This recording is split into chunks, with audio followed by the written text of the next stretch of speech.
Hi, my name is Kim Underwood, and I wrote the stories in this book, The Wonderful World of Sparkle Girl and Dubins. And I'm going to read you one of the stories. And the wonderful pictures that go with the stories, my wife Garnet did the illustrations. Now, the first story is called Making Marvels with Mr. Chundy. Sparkle Girl and Dubins were in the mood to smash some magic ice in the street. Unfortunately, they were completely out.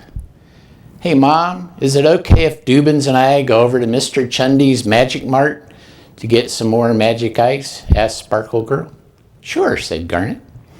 "Just make sure you and your brother look both ways before crossing the street. And pick up some milk, too." "Okay." They looked both ways, crossed the street, and went in. This is the inside of the Magic Mart. "How are my favorite boy and my favorite girl doing today?" asked Mr. Chundy. "Good," both said at the same time. "We came to get some magic ice and some milk," said Dubins. "Would you like magic milk or regular milk?" Sparkle Girl does not understand why, given a choice between regular and magic anything, anyone would ever order regular. As much as Dubins likes magic things in general, though, when it comes to milk, he likes regular. "Regular milk, please," Dubins said. "Shoot," said Sparkle Girl, "I wanted some magic milk." "Tell you what," said Mr. Chundy, "I'll send you home with a gallon of each." Mr. Chundy stores his magic in marvels, which look like marbles with a light inside. He keeps the marvels in a jar on the counter. He reached into the jar, pulled out the only one there, and dropped it into a jug of milk.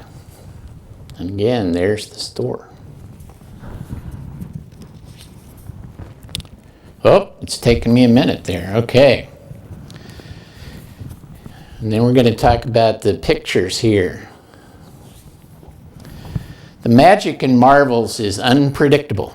There's no telling what will happen. Sparkle Girl's friend Ruby Red still talks about the day that Sparkle Girl showed up at school covered with polka dots, some green, some blue, after drinking a glass of magic milk. "That was the last marvel in the jar," said Sparkle Girl. "Indeed," said Mr. Chundy. "I'm going to make more marvels tonight. I need one more ingredient. Why don't you ask your mother whether you two can go with me to pick it up after I close the shop?" Mr. Chundy pulled some magic ice from the freezer and gave it to Sparkle Girl and Dubins. They took the magic ice, the regular milk, and the magic milk home.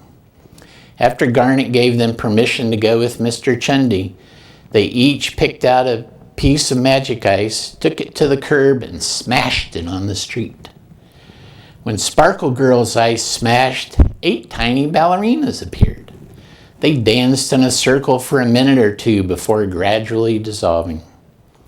When Dubin smashed his ice, a geyser of butterflies shot into the air. They too soon dissolved into nothing. After supper, they heard a knock on the door. It was Mr. Chundy. He smiled at Garnet and handed each of the children a pair of what looked like sunglasses. "It's dark," said Dubins. "Why are you giving these to us?" "You'll see," said Mr. Chundy. And this is where they're going to end up in a minute. They hugged their mother, got into Mr. Chundy's car, and off they drove. When Mr. Chundy parked in front of a house, Sparkle Girl said, "I've never been here before, have I?" "Not that I know," said Mr. Chundy. "This is where Mrs. Pickett lives.